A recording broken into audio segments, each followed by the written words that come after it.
And my mother consulted with a priest who's part of Pam Jenkins' story in a very negative way about Louie Loika's eternal salvation. And which is funny because the Catholic priest and my mother are consulting on this, the Baptist woman and okay, never mind. And they're all concerned about Louie because Pauline left. Okay, never mind. So 5-6 years go by, and Louie Loika meets a woman named Dixie, who is a checker at the Fairway, which is the grocery store across the street from my parents' home. And my mother said of Dixie, she's the homeliest woman you ever saw. Now, my mother should not have been opining on such things, but she was. At any rate, so one day, and I was home, I'm sitting, Pam knows the kitchen. I sat here, my mother and my father. Okay, so Louie Loika comes to the door. Louie Loika was a roofer, and he was a great roofer. You didn't want him to do framing, my father said. You did roofing, yes. Framing, no. In any rate, he was a great roofer. He was on the ship next to the Arizona at Pearl Harbor. Wow. He was in the Navy. He always made jokes about he didn't know how many children he had. Never mind. Anyway, so Louie comes to the door, and he loved my parents. It's crazy. And he says, I need to talk to you. We're all sitting there like, okay. In comes Louie, and Louie says to my dad, you know, I know that you don't approve of people living together if they're not married. I mean, these things happen in life. It's like Nevin Miller actually got taken out in a straitjacket. So I'm sitting there, okay, this is interesting. And he says, and my father said, that's right, we don't. He may have said, I don't, knowing my father. At any rate, Louie said, well, this is a small town. When things happen, it gets out. So I want to talk to you in person. I want you to know that Dixie and I are moving in together, and we're not getting married. Oh my gosh, God the Lord. And my father, and I know you don't approve. And my father said, you're absolutely right. We think that you and Dixie should get married. Now this you have to understand.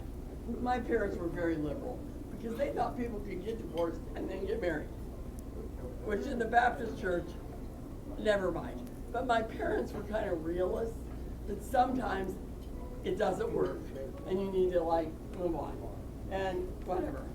So my parents were very, Pam knows. My parents were theological conservatives.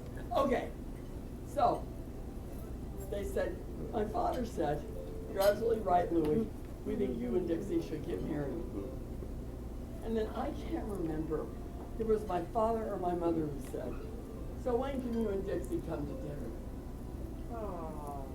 And indeed, they did come to dinner. And the funny part is, they invited the Bathels to come too. And the Bathels were the grandparents of our CFO, Yes. Mark, and they were kind of liberal like my parents. Okay, liberal fundamentalists who absolutely believed in the deity of Christ, the virgin birth, and the resurrection of the dead, and all of the above, and the authority of Scripture. But they also believed that what Christians were here to do was to love other people. And they lived it that day. And I will never forget it. Well, I'm sitting in the Supreme Court chamber with James Meyer, who is probably the world's expert on minimalism in art, among a number of other things. He's drop dead brilliant. I love him dearly. He's a gay man who said to me, you're intelligent and you have great taste in art, but you supported property. I told him that story. And yesterday, I'm at lunch with them. And he turns to me and he says, he says to me, and your parents weren't homophobic. I don't know if they weren't, but what I do know is if a homosexual had come in, they'd have invited him to dinner. They wouldn't have agreed. They would have prayed for him or her. I know they would have, but they'd have had him to dinner. They would have, because that's what you do. And That's what you do. I was really moved. I love Jesus. But that's how I grew up. And it shaped my life. Mm-hmm. They gave me, Thank you. I was with a bunch of Catholics, and with this all end in June. And I'm not Catholic, and I'm not gonna. There's a couple reasons. You never know. Well, no. In heaven, maybe. Anyway, Father Ambrose says in heaven we'll all be Catholic. Never mind. I don't know if I'm gonna get to heaven. I'm not even that confident, but whatever. I